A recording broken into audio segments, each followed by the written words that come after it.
সবাইকে আমন্ত্রণ জানাচ্ছি আজকের লাইভ ক্লাসের জন্য। আজকে আমি লাইভ হয়েছি এক্সেস মেডিকেল স্কুল এই পেজ থেকে। যারা যারা জয়েন করছো তারা একটু কষ্ট করে বলো যে স্পষ্ট শুনতে পাচ্ছ কিনা, আমার ভোকালটা ক্লিয়ার কিনা আর স্পষ্ট দেখতে পাচ্ছ কিনা। সবাই জয়েন করো। আর যারা জয়েন করতে পারছো না বা যারা ক্লাসটা মিস করে যাবে তারা হচ্ছে পরবর্তীতে লাইভটা রেকর্ডেড থাকবে, রেকর্ডেড লাইভ থেকে পরবর্তীতে দেখে নিতে পারবে। আজকে আমাদের টপিকস হচ্ছে মাসল টিস্যু কন্টিনিউয়েশন। বেসিক্যালি আমরা হচ্ছে স্কেলিটাল মাসল পর্যন্ত আমরা শেষ করেছিলাম। স্কেলিটাল মাসেলের ক্যারেক্টারিস্টিক্স, তারপরে স্কেলিটাল মাসেলের ক্লাসিফিকেশন, স্কেলিটাল মাসেলের অর্গানাইজেশন, আমরা এতটুকু পর্যন্ত শেষ করেছি। ওকে, থ্যাংক ইউ যারা যারা কমেন্টস করেছো, থ্যাংকস। তাহলে আমি ক্লাসটা শুরু করে দিচ্ছি। যারা দেখতে পাচ্ছ না তারা পরবর্তীতে রেকর্ডেড লাইভটা দেখে নিতে পারবা। ওকে, আমি আর একটু কাছে নিয়ে যাচ্ছি। এখন সবাই একটু একটা জিনিস খেয়াল করবা যে তোমরা স্লাইডটা ফুল দেখতে পাচ্ছ কিনা। হ্যাঁ, সবাই স্লাইডটা ফুল দেখতে পাচ্ছ কিনা, মানে কোনো দিকে একটু বেশি একাত ওকাত হয়ে গেছে কিনা এটা তোমরাই কমেন্টস করবে।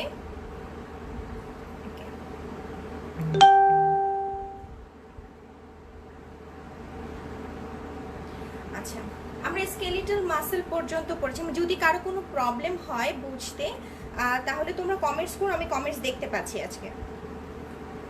আচ্ছা, এখন হচ্ছে তোমার স্কেলিটাল মাসেলের পরবর্তীতে আসছে আমাদের কার্ডিয়াক মাসেল। তো কার্ডিয়াক মাসেল যেটা আমরা অবশ্যই জানি এটা কোথায় থাকে, হার্টে থাকে হচ্ছে কার্ডিয়াক মাসেল। আর কার্ডিয়াক মাসেলগুলো হচ্ছে বেসিক্যালি আমাদের হচ্ছে ফেইন্টলি স্ট্রাইটেড। আমি এখানে একটা কথা লিখেছি যে ফেইন্টলি স্ট্রাইটেড। হ্যাঁ, ফেইন্টলি স্ট্রাইটেড মানে হচ্ছে যে এদেরও কিন্তু স্ট্রাইশনটা থাকবে, এদের স্ট্রাইশনটা থাকবে বাট নট সো মানে prominent just like skeletal muscle. That's why আমি এই কথাটা আমি এই টার্মসটা ইউজ করেছি যে this is faintly striated. And branching, of course branching থাকবে। ব্রাঞ্চিংটা হচ্ছে আমাদের কার্ডিয়াক মাসেলের একটা খুব ইম্পর্ট্যান্ট একটা character, branching. And then mononucleated cell, of course এদের যে একটা নিউক্লিয়াস থাকবে, একটা নিউক্লিয়াস থাকবে এবং সেটা জেনারেলি তোমার সেন্ট্রালি প্লেসড থাকে। হ্যাঁ, একটা মনোনিউক্লিয়েটেড সেল থাকবে which connect by means of intercalated disc to form functional network। তার মানে হচ্ছে তোমার এখানে ইন্টারক্যালেটেড ডিস্ক নামে আমরা একটা স্ট্রাকচার পাবো, যেটা হচ্ছে আমাদের কার্ডিয়াক মাসেলের জন্য এটা খুবই স্পেসিফিক। হ্যাঁ, এটা খুবই স্পেসিফিক হচ্ছে ফর কার্ডিয়াক মাসেল। আমরা কিন্তু ইন্টারক্যালেটেড ডিস্কটা সম্পর্কে আমরা জিজ্ঞেস করি।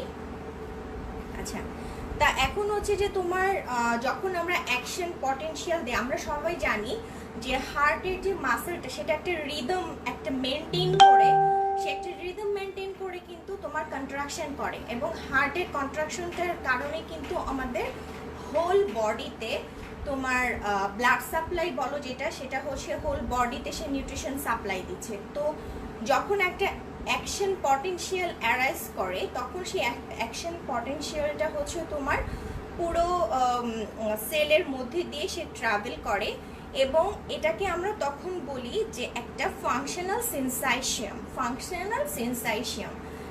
ঠিক আছে, মানে একটা অ্যাকশন পটেনশিয়াল হলে সেটা পুরো কার্ডিয়াক মাসেলের পুরো সেলের মধ্যে দিয়ে সেটা ট্রাভেল করতে পারে এবং এরা একটা সমস্ত সেলগুলো কিন্তু একটা রিদমে, সমস্ত সেলগুলো একটা রিদমে হচ্ছে তোমার মুভমেন্ট করতে পারে। সেই জন্য কিন্তু আমি ফাংশনাল সেন্সাইশিয়াম কথাটার নিচে একটা আন্ডারলাইন আছে।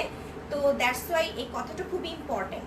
অন্যান্য মাসেলের ক্ষেত্রে কিন্তু তুমি এই ধরনের কোনো সেন্সাইশিয়ামটা খেয়াল করবা না। অন্যান্য মাসেলের ক্ষেত্রে আমাদের এই ফাংশনাল সেন্সাইশিয়ামটা যেটা, সেটা কিন্তু এত বেশি প্রমিনেন্ট না মানে হয়ই না। হ্যাঁ, যেমন হাতের মাসেল যখন কাজ করবে যত স্কেলিটাল মাসেল, তো তখন কিন্তু সেখানেই আমাদের ফাংশন হচ্ছে, হোল মাসেল কিন্তু একসাথে ফাংশন করছে না। ফ্রন্টের মাসেলের কাজ একটা, ব্যাকের মাসেলের কাজ একটা, এরকম। কিন্তু হার্টের হোল মাসেলটাই তোমার একটা ফাংশনাল ইউনিট হিসেবে কাজ করে, সেজন্য আমি ফাংশনাল সেন্সাইশিয়ামটা উল্লেখ করেছি। সো আমাদেরকে যখন জিজ্ঞেস করা হবে যে what are the characteristics of the cardiac muscle which you see under the microscope, then we have to answer it that cardiac muscle cells are faintly striated, then these are branching pattern and mononucleated cell present and also intercalated disc present. এগুলো হচ্ছে আমরা under মাইক্রোস্কোপের নিচে দেখতে পাবো, সেই জন্যই কিন্তু আমি কথাটা উল্লেখ করলাম যে আন্ডার মাইক্রোস্কোপ আমরা এটা দেখতে পাচ্ছি। আর হার্টের গ্রস অ্যানাটমিতে কিন্তু তোমরা এগুলো কোনো কিছুই দেখতে পাও না, ঠিক আছে, কোনো কিছুই কিন্তু দেখা যায় না, কারণ আমরা গ্রস অ্যানাটমিতে অলরেডি পড়েছি যে হার্টটা যখন আমরা একটা সেকশন করি, সেকশন করার পরে আমরা এট্রিয়ামে ভেন্ট্রিকলে কী কী দেখতে পাই সেটাও কিন্তু আমরা অলরেডি জানি, কিন্তু আমরা এই ধরনের কোনো স্ট্রাকচার দেখতে পাই না, এটা টোটালি আমাদের আন্ডার মাইক্রোস্কোপের নিচে দেখা যায়। So that's you have to answer it just like that. Okay, এখানে আমি নিউক্লিয়াসটা দেখিয়েছি, দেখো পার্পল কালারের, এটা হেমাটোক্সিলিন ইউসিন দিয়ে করা, দ্যাটস ওয়াই এই জায়গাটা একদম পিঙ্কিশ এসছে। আর এই জায়গাগুলো দেখো, এখানে নিউক্লিয়াসগুলো সবসময় হচ্ছে আমাদের পার্পল কালার থাকে, পার্পল কালারটা থাকে, সেই জন্য এটা নর্মাল আমরা হেমাটোক্সিলিন ইউসিন দিয়ে এই সেলটাকে আমরা স্টেইন করেছি। ওকে, আমি নেক্সট স্লাইডে যাচ্ছি। এটা আমাদের একটা পিকচার হার্টের যে মাসেলটা যারা আন্ডার মাইক্রোস্কোপের নিচে অলরেডি দেখে ফেলেছো তারা অলরেডি দেখবা যে ঠিক এরকম প্যাটার্নের একটা পিকচার আসে, কিন্তু ঠিক এরকম প্যাটার্নের। হ্যাঁ, তবে কোথাও কোথাও অনেক ক্ষেত্রে কিন্তু তোমরা এই যে এটা হচ্ছে ইন্টারক্যালেটেড ডিস্ক, হ্যাঁ ইন্টারক্যালেটেড ডিস্ক, এটা কিন্তু অনেক তোমার ম্যাগনিফিকেশনে করা, এটা কিন্তু আমরা ম্যাগনিফিকেশনটা অবশ্যই 10 পাওয়ারে রাখিনি, এটা আমরা আরেকটু বাড়িয়ে দিয়েছি, দ্যাটস ওয়াই আমরা সুন্দর করে ইন্টারক্যালেটেড ডিস্কটা দেখতে পাচ্ছি। আর এখানে দেখো নিউক্লিয়াস দেখা যাচ্ছে, আর এই যে ক্রস-স্ট্রাইয়েশন মানে হচ্ছে দেখো দড়ির মতো হালকা হালকা হালকা হালকা হালকা কিছু স্ট্রাকচার দেখা যাচ্ছে, সেটাই ক্রস-স্ট্রাইয়েশন। তবে স্ট্রাইয়েশনটা আমরা বেশি ভালো দেখতে পেয়েছিলাম হচ্ছে স্কেলিটাল মাসেলের স্ট্রাকচার। আজকের লেকচারটা খুবই ছোট, খুব সুন্দর, আগে আগে শেষ হয়ে যাবে ইনশাল্লাহ, কারণ আমাদের শুধু বাকি আছে কার্ডিয়াক মাসেল আর স্মুথ মাসেল। আমি গত ক্লাসে ইচ্ছা করি দুটো কন্টিনিউ করিনি, বিকজ আমার কাছে মনে হচ্ছিল সবার মাথার নিউরন একটু বেশি এক্সাইটেড হয়ে গেছে, বিকজ অফ আমরা অনেক কিছু একটু নতুন টার্ম, অনেকের ইমোজি দিয়ে বোঝাচ্ছিল যে কেন এত অনেক কিছু আর কি, যাই হোক হোয়াট এভার, সেই জন্য আমি এই দুটো স্ট্রাকচার অফ রেখেছি। আমি একটা জিনিস বারবার বলে দিই ক্লাসে, এই কথাটা মনে করো যে ম্যাডাম ঘ্যান ঘ্যান কেন করে বারবার, ম্যাডাম এটা ঘ্যান ঘ্যান করবে বিকজ ক্লাসটা কিন্তু ওভারঅল গ্র্যাজুয়েশন পোস্ট গ্র্যাজুয়েশন সবার জন্য, যেন সবাই লাভবান হতে পারো, অ্যানাটমিটার এই পোর্শনটা যেন একটু ইজি হয়ে আসে সবার কাছে, দ্যাটস ওয়াই এটাই হচ্ছে আমার মেইন মটো।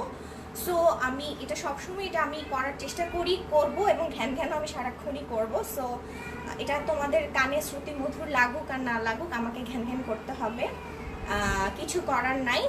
আর আমি তো ফার্স্টেই বলে নিয়েছি যে আমাদের হিস্টোলজিটি সো বোরিং, কার কাছে এটা খুব একটা প্যালাটেবল না, অ্যান্ড রিয়েলি মানে if you want to know about my student life, আমি অফকোর্স আমি খুবই ফাঁকি দিতাম, আমি হিস্টোলজি টোটালি স্কিপ করে যেতে চাইতাম।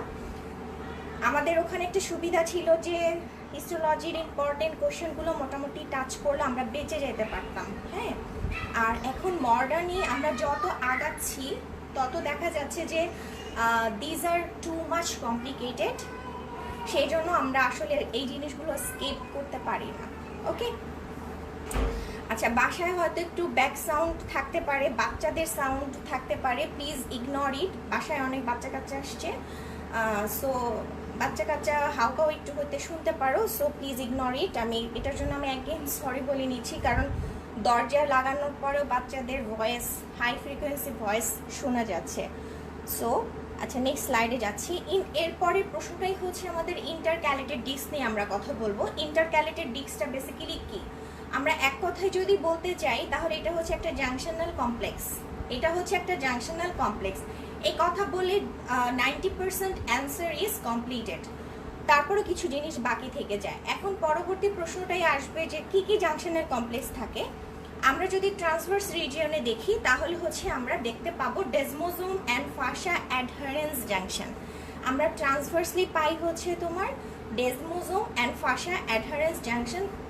Their function is together they provide strong intercellular adhesion during the cell constant contractile activity. যেহেতু এটা হচ্ছে আমাদের তোমার মানে সবসময় হার্টকে কিন্তু ফাংশন করতে হয়, ওর কিন্তু কোনো অবসর নাই, সে কিন্তু কোনো অবসর নিতে পারে না, কারণ হার্ট অবসর নিলেই কিন্তু আমাদেরকে হসপিটালের বেডে চলে যেতে হবে, আর বেশি অবসর নিয়ে ফেললে কিন্তু আমরা কোথায় চলে যাব, ইহলোক ত্যাগ করতে হবে আমাদেরকে। সো হার্টের এই একটা অর্গান যার কোনো অবসর নাই, তাকে সারাক্ষণই ফাংশন করতে হচ্ছে। সো আমরা একটা জিনিস খেয়াল করি যে ইন্টারক্যালেটেড ডিস্কটা আমাদের কেন দরকার। হ্যাঁ, ইন্টারক্যালেটেড ডিস্কটা সম্পর্কে কিন্তু আমরা খুবই কিউরিয়াস এটা জানার জন্য, এবং আমরা জিজ্ঞেস করে থাকি যে আসলে স্টুডেন্টের ব্যাপারটা সম্পর্কে জানে কিনা। সো ইন্টারক্যালেটেড ডিস্ক যেটা, সেটা হচ্ছে এটা একটা interface between the adjacent cell and এই ইন্টারফেসটা basically consist of many junctional complexes. আমরা যদি ট্রান্সভার্সলি দেখি তাহলে আমরা পাবো হচ্ছে desmosome and fascia adherens junction, and they which together provide the strong intercellular adhesion during the cell's constant contractile activity. আর এখানে আমি দেখিয়েছি, দেখো দিস ইজ দ্য ফাসা অ্যাডহারেন্স, এটা হচ্ছে অ্যাডহারেন্ট জাংশন, আর এটা হচ্ছে ডেসমোজোম। এই দুটো কিন্তু আমরা ট্রান্সভার্সলি পাবো, আর তুমি লঙ্গিটিউডিনালি পাবা হচ্ছে গ্যাপ জাংশন, লঙ্গিটিউডিনালি পাবা হচ্ছে গ্যাপ জাংশন।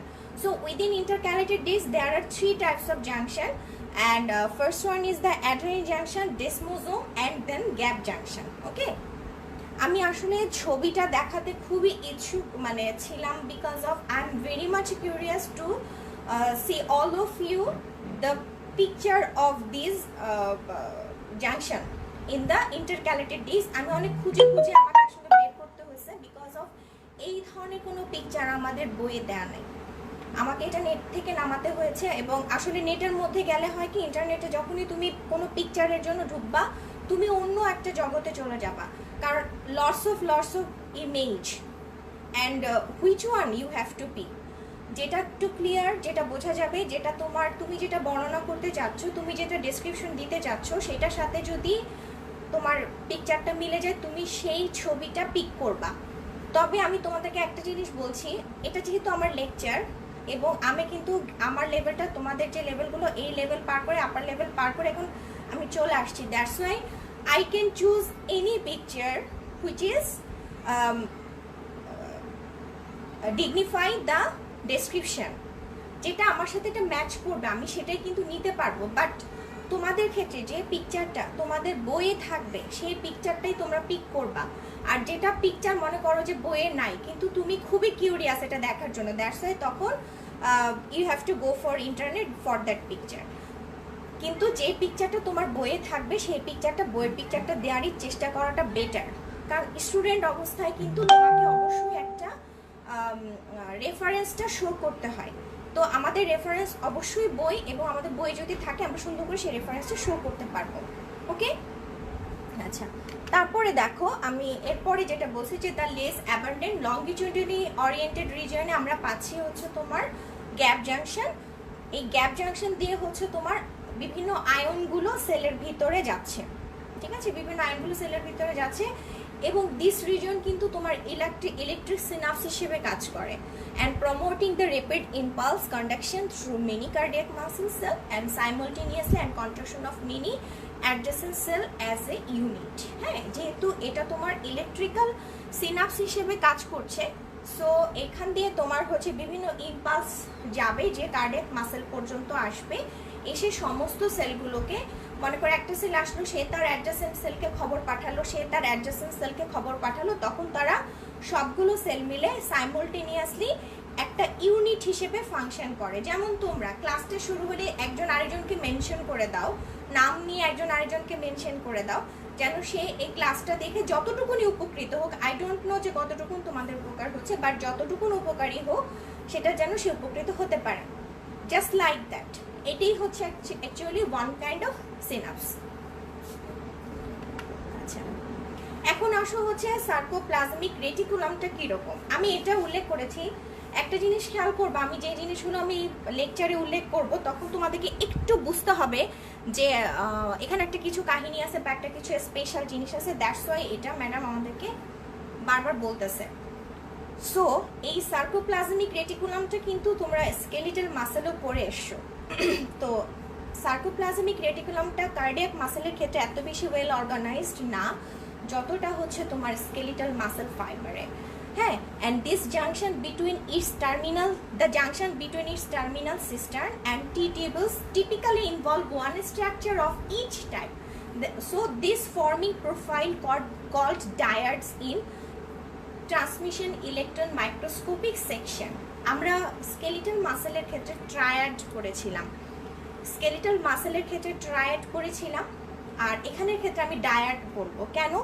এই যে দেখো দিস ইজটা হচ্ছে ডায়াড, এই যে দেখো sarcoplasmic reticulum and T tubule, এই যে দেখো এটা হচ্ছে আমাদের টি টিউবুল। তুমি ওর এ পাশে গেলেও সার্কোপ্লাজমিক রেটিকুলাম পাবা, এ পাশে গেলেও সার্কোপ্লাজমিক রেটিকুলামই পাবা, আর মাঝখানে হচ্ছে আমাদের টি টিউবুল। সেই জন্য আমি সার্কোপ্লাজমিক রেটিকুলামটাকে একটা স্ট্রাকচার ধরেছি এবং টি টিউবুলটাকে আরেকটা স্ট্রাকচার ধরে আমি এটাকে ডায়াড বলতেছি, যেহেতু এর মাঝখান দিয়ে দুইটা সেম স্ট্রাকচার, দুটোটাই তোমার দুই পাশে আমরা সার্কোপ্লাজমিক রেটিকুলাম পাচ্ছি, সেই জন্য আমি এটাকে ডায়াড বলছি। আর স্কেলিটাল মাসেলের ক্ষেত্রে সার্কোপ্লাজমিক রেটিকুলামের যে স্ট্রাকচারটা ছিল সেটাকে আমি ট্রায়াড বলেছিলাম। সো তোমাদেরকে কিন্তু জিজ্ঞেস করতে পারে যে what is call triad and what is call dyad, কোথায় পাও?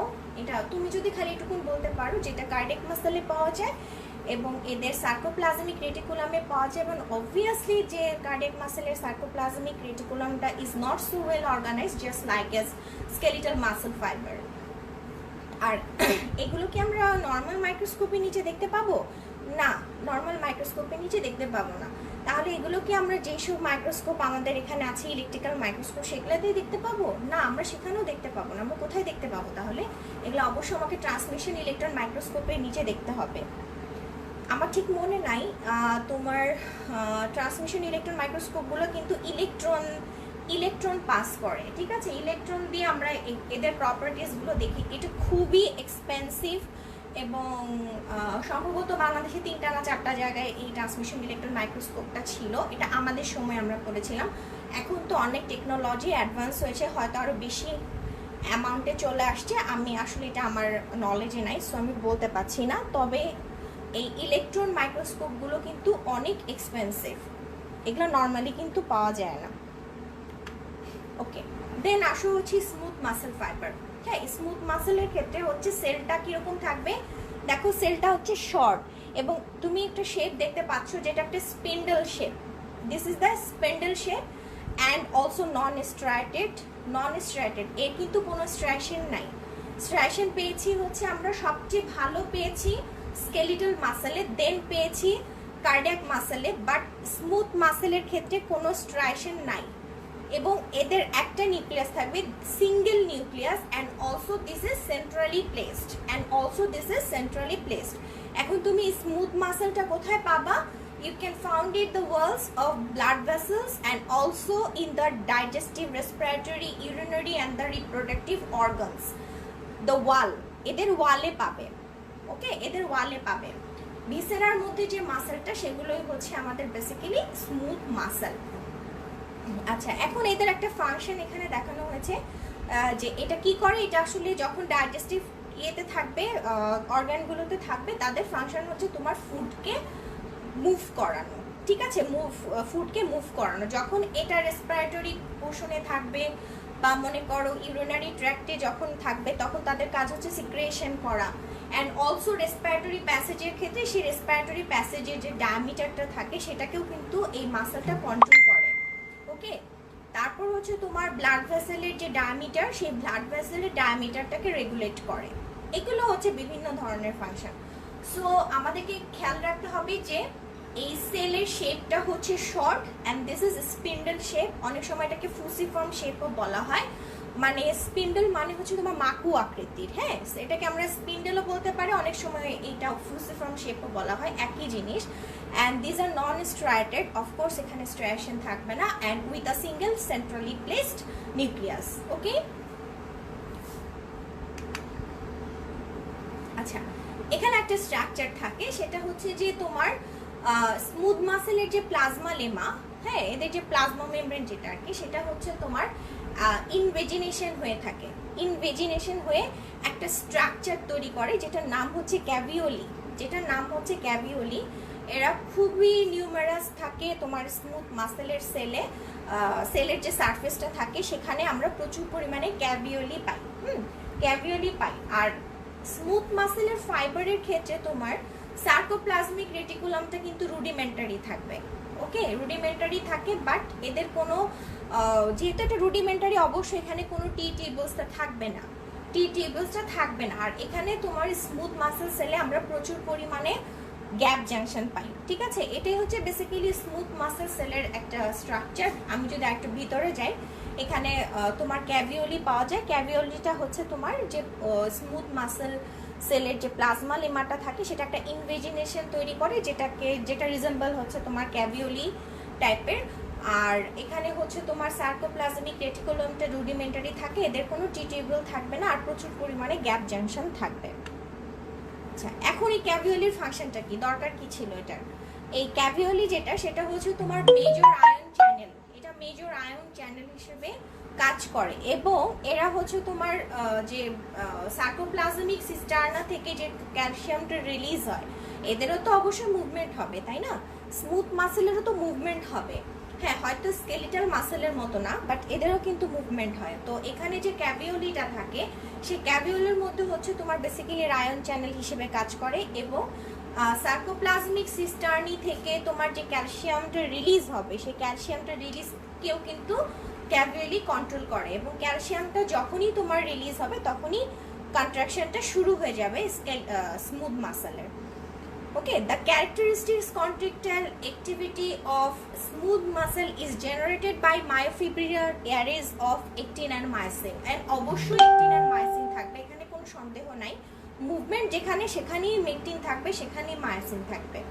এটা আমি তোমাদেরকে ফার্স্ট ক্লাসেও বলেছি যে তোমার কন্ট্রাকটাইল অ্যাক্টিভিটি যেসব সেলের ক্ষেত্রে থাকবে তাদের অবশ্যই একটিন মায়োসিন থাকবে, আদারওয়াইজ তাতে কিন্তু মুভমেন্ট মানে কন্ট্রাকশনটা করতে পারবে না। আচ্ছা, এখন এদের যে তোমার থিক অ্যান্ড থিন যে মাইক্রোফিলামেন্ট, হ্যাঁ, যেগুলোকে আমরা বলেছিলাম যে যেগুলো হচ্ছে তোমার অ্যাকচুয়ালি ক্রস ট্রায়াকশনের জন্য রেসপন্সিবল, তারা কীরকমভাবে থাকে? অবলিকলি থাকবে এবং এদের কিন্তু কোনো রেগুলার অ্যারেঞ্জমেন্ট নাই। এই যে তোমার থিক ফাইলামেন্ট বলো, থিন ফাইলামেন্ট বলো, এগুলোর কিন্তু কোনো রেগুলার অ্যারেঞ্জমেন্টে নাই, সেই জন্যই কিন্তু আমরা ক্রস ট্রায়াকশনটা দেখতে পাই না। ওকে, তোমাদেরকে এটা জিজ্ঞেস করবে যে তুমি যে এখানে বললা যে স্ট্রায়াকশন নাই, কেন স্ট্রায়াকশন নেই? কারণ এরা তোমার থিক অ্যান্ড থিন ফাইলামেন্টগুলো কোনো রেগুলার অ্যারেঞ্জমেন্টে থাকে না। আর স্কেলিটাল মাসেলের ক্ষেত্রে কিন্তু আমরা দেখছি যে তোমার থিক ফাইলামেন্ট, দেন থিন, দেন থিক, দেন থিন, এরকম একটা রেগুলার অ্যারেঞ্জমেন্ট তাদের মধ্যে প্রেজেন্ট ছিল। আর স্মুথ মাসেলের ক্ষেত্রে তারা কিন্তু এই ধরনের কোনো রেগুলার অ্যারেঞ্জমেন্টে থাকে না, দ্যাটস ওয়াই আমরা স্ট্রায়াকশনটা এখানে দেখতে পাই না। আচ্ছা, মোরওভার স্মুথ মাসেল যে actin filaments, they are not associated with troponin and tropomyosin.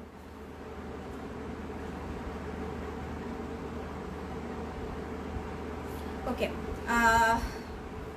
Smooth মাসেলের যে তোমার একটিন ফাইলামেন্ট সেটা কিন্তু ট্রপোনিন আর ট্রপোমায়োসিন সেখানে থাকে না একটিন ফাইলামেন্টে, যেটা স্কেলিটাল মাসেলে থাকে। এরা এই তোমার ট্রপোনিন আর ট্রপোমায়োসিনের বদলে ওরা হচ্ছে ক্যালমোডিউলিন আর হচ্ছে মায়োসিন লাইট চেইন কাইনেজের সাথে তোমার বাইন্ডিং করে, হ্যাঁ, বাইন্ডিং করে তোমার কন্ট্রাকশনটা প্রডিউস করে। কারণ আমরা ওখানে পড়েছিলাম যে একটিন ফাইলামেন্টার অ্যাসোসিয়েটেড ছিল হচ্ছে ট্রপোনিন আর ট্রপোমায়োসিনের সাথে। আর তোমার স্মুথ মাসেলের ক্ষেত্রে ওরা এই দুটা তো থাকেই না, উল্টো তারা হচ্ছে থাকে ক্যালমোডিউলিন এবং calcium sensitive myosin light chain kinase to produce contraction. Okay, এরপরে তোমার বেসিক্যালি যে কন্ট্রাকশন মেকানিজম সেটা basically similar to that of the striated muscle. এই খালি চেঞ্জগুলো হচ্ছে এগুলো, আর বাদবাকি যে ওরা মানে কন্ট্রাকশন করে যে মেকানিজমের মাধ্যমে, ওগুলো মোর অর লেস সেম। আচ্ছা, এরপরে হচ্ছে আমাদের তিনটা মাসেলের মধ্যে যে পার্থক্য, এটা হুবহু আমি তুলে দিয়েছি তোমার জ্যানপুরা থেকে। সো কোনো টেনশনের কোনো কারণ নাই, একটু কষ্ট করে জ্যানপুরিটা দেখে নিবা যদি এখানে ক্লিয়ারলি না বোঝো। হয়তো এতটা ক্লিয়ারলি হয়তো বড় বড় করে দেখাইতে আমি পাচ্ছি না, পরের স্লাইডগুলো অনেক বড় বড়, তারপর এগুলো বুঝতে পারবা। যেমন এখানে আমি ফাইবারের কথা বলেছি, ফাইবারটা হচ্ছে তোমার স্কেলিটাল মাসেলের ক্ষেত্রে এরা হচ্ছে সিঙ্গেল মাল্টিনিউক্লিয়েটেড, আর কার্ডিয়াক মাসেলের ক্ষেত্রে এরা হচ্ছে তোমার ব্রাঞ্চিং প্যাটার্নে থাকে, আর এরা স্মুথ মাসেলটা হচ্ছে তোমার স্মল থাকবে এবং ফিসিফর্ম শেপ থাকবে। আর সেল ফাইবারের শেপটা যদি বলো তাহলে হচ্ছে তোমার স্কেলিটাল মাসেলটা আসলে বেসিক্যালি সিলিন্ড্রিক্যাল। তো মেসেজ কে দিচ্ছে? ওকে, সেল ফাইবারের ক্ষেত্রে যদি তুমি ওদের শেপটা বলো তাহলে হচ্ছে তোমার স্কেলিটাল মাসেলের ক্ষেত্রে সিলিন্ড্রিক্যাল পাবো, কার্ডিয়াক মাসেলের ক্ষেত্রে আমরা সিলিন্ড্রিক্যাল পাবো। তবে সিলিন্ড্রিক্যালটা হচ্ছে তোমার স্কেলিটাল মাসেলের ক্ষেত্রে লং সিলিন্ড্রিক্যাল, আর কার্ডিয়াক মাসেলের ক্ষেত্রে হবে শর্ট সিলিন্ড্রিক্যাল। আর স্মুথ মাসেলের শেপটা তো totally different, that is the fusiform shape. এরপরে আসো হচ্ছে স্ট্রাইশন। স্ট্রাইশন এই পার্থক্যগুলো আসলে আমাদের জন্য খুবই ইম্পর্টেন্ট। যেমন হচ্ছে ফার্স্টে তোমার ফাইবার, দেন সেল আর ফাইবারের শেপ। সাইজটা আসলে that's not so important, because সাইজটা আসলে আমাদের মনেই থাকে না, ম্যাক্সিমাম ক্ষেত্রে আমাদের মনে থাকে না। সো কিন্তু তোমাদের যে ফাইবার অথবা যে সেলের যে শেপটা সেটা কিন্তু অবশ্যই আমাদেরকে মাথার মধ্যে রাখতে হবে। তারপরে আসো হচ্ছে স্ট্রাইশন, যেমন স্কেলিটাল মাসেলে প্রেজেন্ট, কার্ডিয়াক মাসেলে প্রেজেন্ট, আর স্মুথ মাসেলে হচ্ছে তোমার অ্যাবসেন্ট। আর তারপরে আসো হচ্ছে লোকেশন অফ নিউক্লি, যেমন এটা থাকে হচ্ছে তোমার peripherally just adjacent to the sarcolemma, আর কার্ডিয়াক মাসেলেও সেন্ট্রালি থাকে। আর স্মুথ মাসেলের ক্ষেত্রে হচ্ছে তোমার সেন্ট্রালি থাকে আসলে ওয়াইডেস্ট পার্টটা, যেহেতু এটা মাকু আকৃতির মানে ফিউসিফর্ম শেপ অথবা স্পিন্ডল শেপ যেটাই বলা তোমরা পছন্দ করো, এটার শেপটা মানে হচ্ছে তোমার এদের দুই প্রান্ত যেটা তোমার বোথ এন্ডটা হচ্ছে তোমার ইয়ে থাকবে, কি বলবো এটাকে, হোয়াইট। তো এটাকে তোমার মাঝের পোর্শনটা থাকে হচ্ছে হোয়াইট, আর তোমার দুই প্রান্তটা এতটা বেশি ওয়াইডার থাকে না, ন্যারো থাকে। তো এই যে শেপটা, এই শেপটাকে আমরা বলতেছি হচ্ছে ফিউসিফর্ম শেপ। কলার যে মোচাটা আছে না, সেই মোচা শেপের মতো আর কি, ওটাকে কিন্তু ফিউসিফর্ম শেপ বলে। ওকে, তারপরে আসো হচ্ছে টি টিউবুল, যে আমি যেটা বললাম টি টিউবুলের কথা জিজ্ঞেস করে যে স্কেলিটাল মাসেলে হবে ট্রায়াড, আর কার্ডিয়াক মাসেলের ক্ষেত্রে হবে ডায়াড। আর স্মুথ মাসেলে টি টিউবুল তো থাকবেই না, তার বদলে ক্যাভিওলি থাকে। ক্যাভিওলির সাথে কিন্তু ট্রায়াড আর ডায়াডের ফাংশনালি কিন্তু এরা সিমিলার, হ্যাঁ, কিন্তু আমরা ট্রায়াড বলছি স্কেলিটাল মাসেলের ক্ষেত্রে, টি টিউবুলটাকে বলছি ট্রায়াড, আর কার্ডিয়াক মাসেলের ক্ষেত্রে বলছি ডায়াড। আর টি টিউবুল কিন্তু স্মুথ মাসেলে প্রেজেন্ট থাকে না, তার বদলে আরেকটা তোমার স্ট্রাকচার থাকে যেটার নাম হচ্ছে caveolae, but their function are similar. Okay, তারপরে আসো হচ্ছে সার্কোপ্লাজমিক রেটিকুলাম। সার্কোপ্লাজমিক রেটিকুলাম যেটা, সেটা হচ্ছে তোমার স্কেলিটাল মাসেলের ক্ষেত্রে হচ্ছে well developed and with two terminal system per sarcomere in triad with T tubule, এটা আমরা অলরেডি পড়ে ফেলেছি।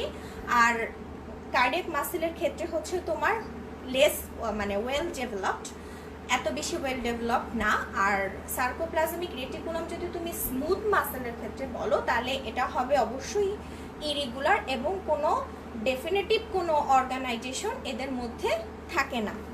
এখানে এই স্লাইডটার মধ্যে যতগুলো পার্থক্য আমি দেখিয়েছি, both are all are so important that you have to memorize it, এবং each and every point is so important.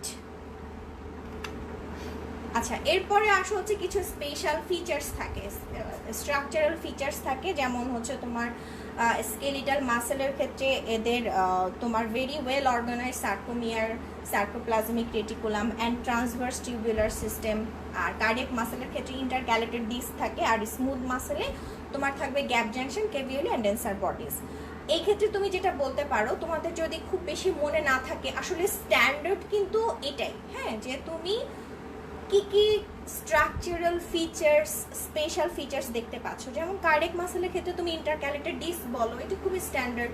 Smooth মাসেলের ক্ষেত্রে তুমি ক্যাভিওলির কথা বলো, এবং আমরা জানি যে স্মুথ মাসেলে প্রচুর পরিমাণে গ্যাপ জাংশন পাওয়া যায়, সেটা বলতে পারো। আর স্কেলিটাল মাসেলের ক্ষেত্রে ওদের সার্কোপ্লাজমিক রেটিকুলামটা খুবই ওয়েল অর্গানাইজড, তুমি সেটাও বলতে পারো। ওকে, তারপরে আসো হচ্ছে কন্ট্রোল অফ কন্ট্রাকশন। এটা তোমরা যদি বলতে চাও, আমার মনে হয় এটা পার্থক্যের ক্ষেত্রে উল্লেখ করার মতো সময় আসলে থাকে না, আর এটা আমরা বলিও না দেওয়ার জন্য।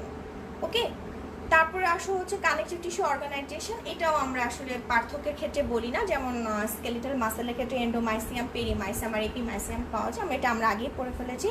আর কার্ডিয়াক মাসেলের ক্ষেত্রে হচ্ছে তোমার এন্ডোমাইসিয়ামটা বেশি থাকবে, মানে এন্ডোমাইসিয়ামই থাকবে, আর sub endocardial and sub pericardial connective tissue layer থাকে।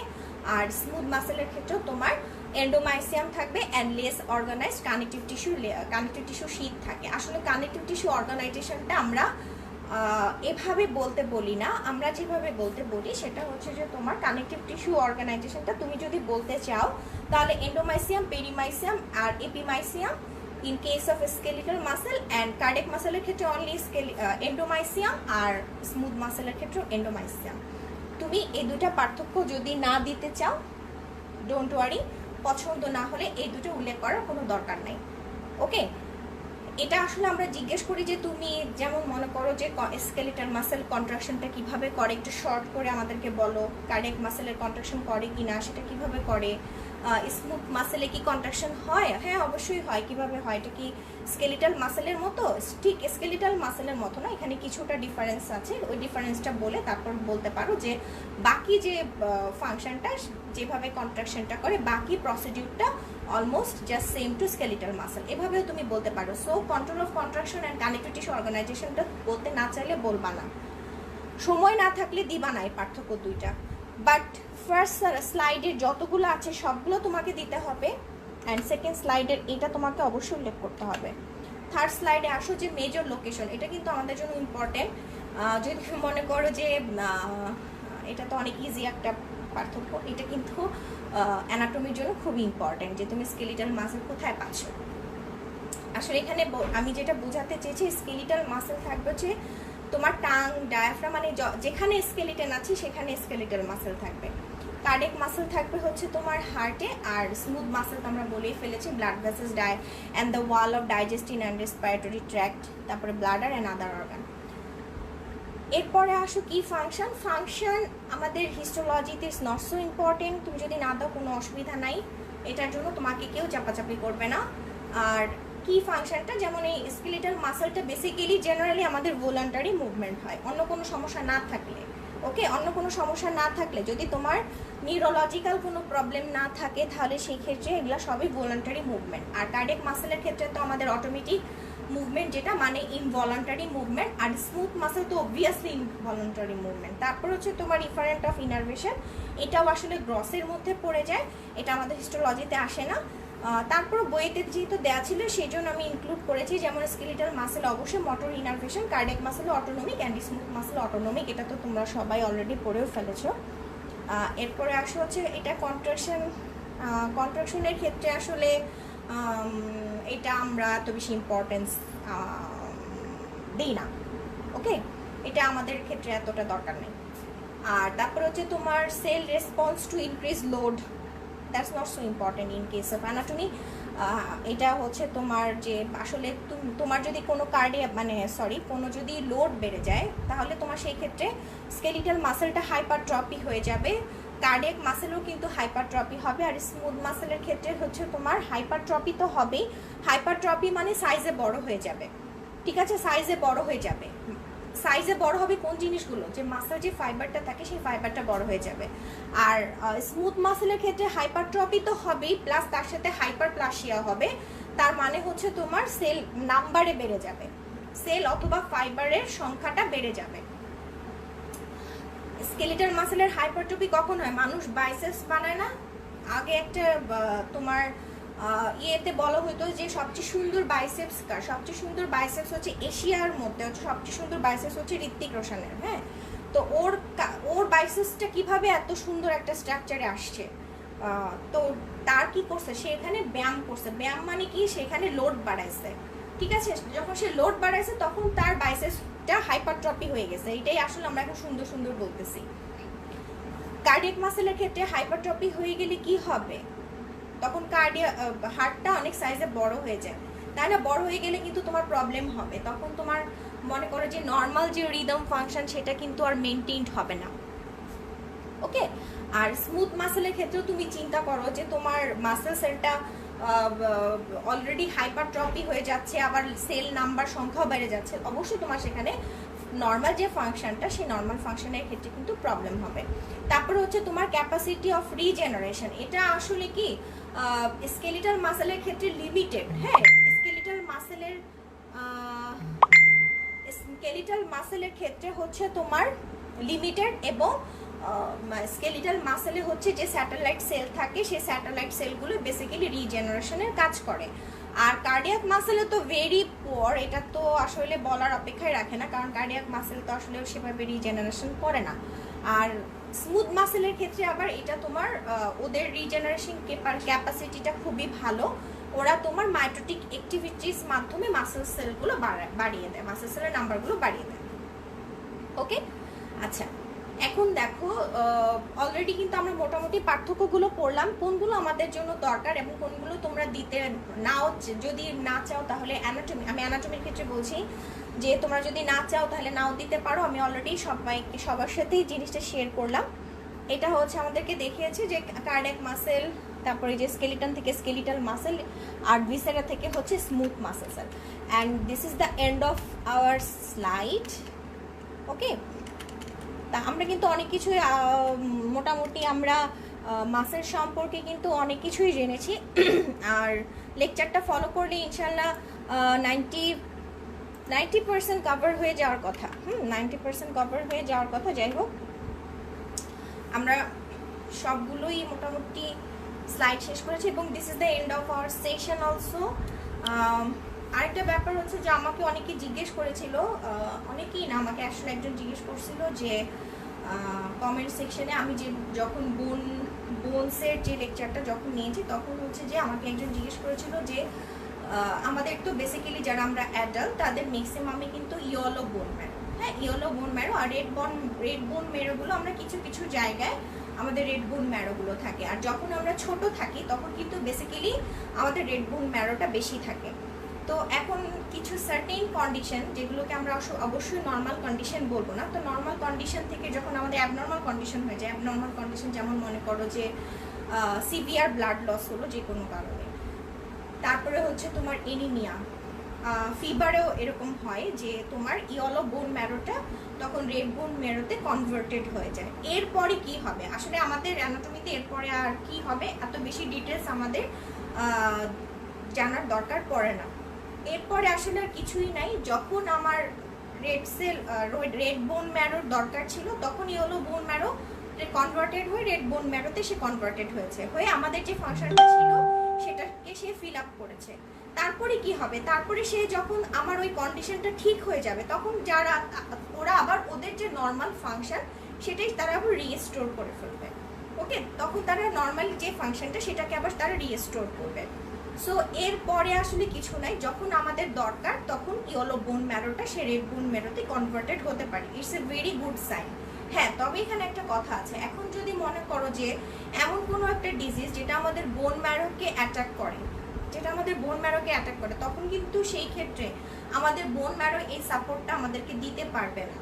যদি বোন ম্যারো এফেক্টেড হয়ে যায় সেই ক্ষেত্রে কিন্তু বোন ম্যারো আমাদেরকে আর সাপোর্টটা দিতে পারে না। সেই জন্য মনে করো যে যে কোনো ধরনের ব্লাড ক্যান্সার, যেমন মনে করো ব্লাড ক্যান্সার, সেক্ষেত্রে আমরা কি বলি যে বোন ম্যারো ট্রান্সপ্লান্টেশন করতে বলি।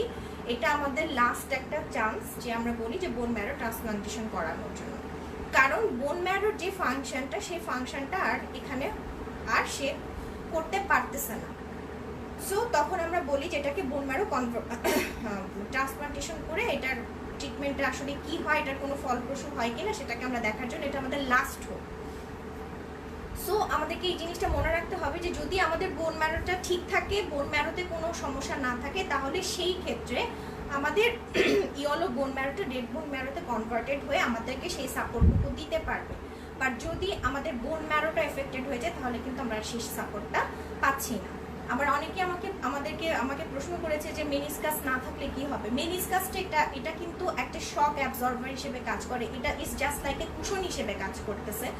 যেমন মনে করো তোমরা লাফাচ্ছ, হ্যাঁ আমরা লাফাচ্ছি, বা হঠাৎ করে তুমি একটা জাম্প করলা, তখন সে কি করলো, শক অ্যাবজর্ভার হিসেবে কাজ করলো। তুমি চিন্তা করো যে তুমি হঠাৎ করে উপর থেকে নিচে পড়ে গেলা, তখন সে কি করলো, তোমার যে মেনিসকাসটা সে কিন্তু তুমি কিন্তু একটা শক খাইছো, কারণ তুমি অনেক উপর থেকে লাফ দিয়ে নিচে পড়ছো।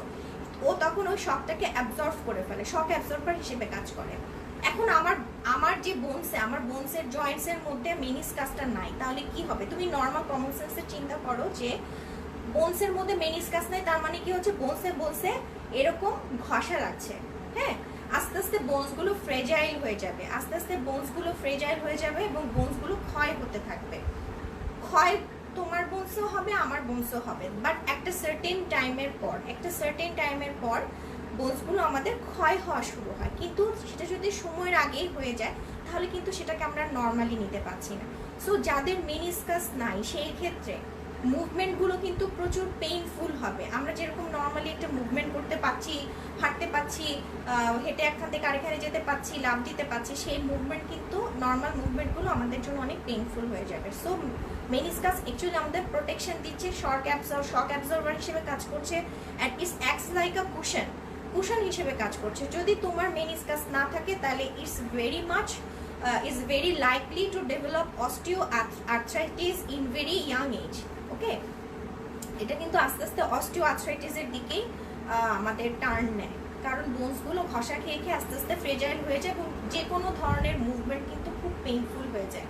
তুমি বয়স্কদের ক্ষেত্রে চিন্তা করো না কেন, ওল্ড এজে আমাদের সবচেয়ে বড় প্রবলেম কি, বসতে যদি আমরা বসি তাহলে আর উঠতে পারি না, আবার উঠতে গেলে আবার বসাটা আমাদের জন্য ডিফিকাল্ট, যারা আমাদের ওল্ড এজে চলে আসছে, কারণ তাদের বোনসগুলো ক্ষয় হচ্ছে, মেনিসকাস ক্ষয় হয়ে যাচ্ছে। দ্যাটস ওয়াই কিন্তু তাদের জয়েন্টে প্রচুর পেইন হচ্ছে। আমরা ক্যালসিয়াম সাপ্লিমেন্ট দিচ্ছি, আমরা এটা খেতে বলতেছি, ওটা খেতে বলতেছি। যাদের হয়তো রিকভারি করার চান্স থাকে, তাদেরটা রিকভারি হয়ে যায়, বাট পুরোপুরি কিন্তু রিকভারি হয় না। সো জিনিসগুলো কিন্তু আমাদের এইজের সাথেও কিন্তু কিছুটা রিলেটেড আছে। Age, hormonal factor, genetical factor, environmental factor, এগুলোর সাথেও কিন্তু আমাদের এই জিনিসগুলো রিলেশন আছে। সো আমার মনে হয় আমি আমার তরফ থেকে যতটুকু দরকার আমি কোশ্চেনের অ্যান্সারগুলো মানে মোটামুটি দিতে পেরেছি। আর এর থেকে হয়তো আরও ডিটেলস, এটা আসলে আমাদের দরকার নেই এতটা ডিটেলস জানার। এটা যখন এটা নিয়ে গবেষণা হবে তখন, বা আরও ডিটেলস যখন পড়ার দরকার পড়ে, তখন হয়তো এটা জানলেই হবে। বাট এই লেভেলে আমাদের এতটুকু জানলেই হবে যে একটা এক্সেপশনাল সিচুয়েশনে ইয়েলো বোন ম্যারোটা রেড বোন ম্যারোতে কনভার্টেড হতে পারে। এরপরে যেটা হয় আসলে, এরপরে যখন আমাদের যেই ডিজিজ মানে যে কন্ডিশনের কারণে ইয়েলো বোন ম্যারোটা কনভার্টেড হয়ে গেল, তারপরে যখন আমাদের সেই কন্ডিশনটা ঠিক হয়ে যাবে, ওরা আবার ওদের নর্মাল ফাংশনে ফিরে যাবে। ওকে, আচ্ছা, এরপর যদি তোমাদের মাসেল টিস্যু নিয়ে কোনো মানে কোশ্চেন থাকে, কোশ্চেন করবা এবং কমেন্ট সেকশনে কোশ্চেন করে রাখবা। আমি পরবর্তীতে ক্লাসটা শেষ হওয়ার পরে আমি ঠান্ডা মাথায় তোমাদের সবগুলো কোশ্চেনের অ্যান্সার দেওয়ার চেষ্টা করবো ইনশাল্লাহ। আর নেক্সট টাইম আমাদের শুরু হবে হচ্ছে নেক্সট স্যাটারডে 7:30 PM ইনশাল্লাহ আমি আবার লাইভ হবো ক্লাস নিয়ে। তখন আমাদের শুরু হবে হচ্ছে, আমাদের কানেকটিভ টিস্যু কিন্তু শেষ, মাসেল টিস্যু শেষ, এবং আমরা নার্ভাস টিস্যুতে পা রাখবো। তো ইনশাল্লাহ স্যাটারডেতে দেখা হবে, যদি সেই পর্যন্ত সুস্থ থাকি, বেঁচে থাকি, তাহলে অবশ্যই সবার সাথে দেখা হবে ইনশাল্লাহ। আর ততদিন পর্যন্ত সবাই সুস্থ থাকবা, ভালো থাকবা, এবং নিজের সেফটিটা নিজে মেনটেন করে চলবা। আর বাইরে গেলে অবশ্যই মাস্ক ইউজ করতে হবে। এখন আসলে আস্তে আস্তে আমাদেরকে এই পরিস্থিতির সাথে মানিয়ে চলতে হবে, এটাই হচ্ছে সবার জন্য একটা টিপস বলতে পারি। আচ্ছা, যাই হোক, সবাই ভালো থাকো। আর যারা ক্লাসে অ্যাটেন্ড করতে পারোনি বা যে কোনো ব্যস্ততার কারণে হয়তো ক্লাসটা দেখতে পারোনি, তারা হচ্ছে পরবর্তীতে লাইভটা রেকর্ডেড থাকে, পরবর্তীতে তোমরা রেকর্ডেড লাইভ থেকে দেখে নিতে পারবো। ওকে, তাহলে সবাই ভালো থাকো, আর আমি ক্লাসটা শেষ করে দিচ্ছি। সবাইকে থ্যাংক ইউ।